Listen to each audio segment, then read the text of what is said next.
ekiganira mbegera ebeera mmere kugwa mu ddiiro bannange ekiganira omuddu libabbwa lya mutwe bassebo ne bannyabo bagamba senkulume ng'eggumba ly'ensikya naye ate senkusigule omumwa gwa waggulu gwasigula ogwa wansi okubeera nti nno ate gulya ebyokya kyokka ate gwo ogwa waggulu ebyokya ebyatuuka ne gukikinala leero ogwa wansi ne gukafiiramu. Nze Kanoonya Juma omulangira w'Ebukerekere nkuleetedde akanyomero kano akaganzi akayitibwa Eddagala ly'Abaganda. Akaleero kakutuusiddwako omukulu Fred Lyakozesa ng'ono mune yeddira Fumba Akabbiro Kikere asinziira mu kyondo ky'Abawalabo.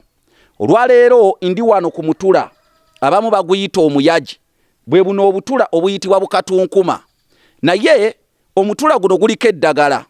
Ekisooka emitula gino tegifumba naye tebayagalanga gifumbya olw'ensonga nti ekisookera ddala gyavangako enva naye si kya muzizo okufumbya omutula wabula enkuba bwe yatonyanga ennyo nga beeyambisa emitula gino nga bagifumbya. Kyova olaba entula olumu bagyogerako nga bagamba nti erese abantu bafumbya miyaji nga tebakyalina nanku zifumba naye si kyekindeese. Ekindeese kiri nti waliwo akawuka akayitibwa akafumbe.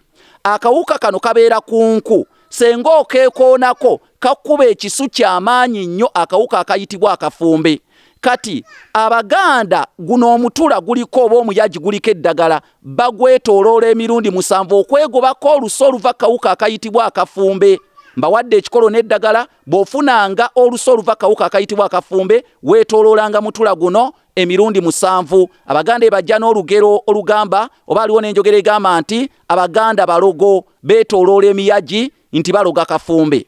Nze Kanoonya Juma omulangira w'Ebukerekere njagala kuwa kikolo n'eddagala era nkikuwadde mu kanyomero kano akayitibwa Eddagala ly'Abaganda.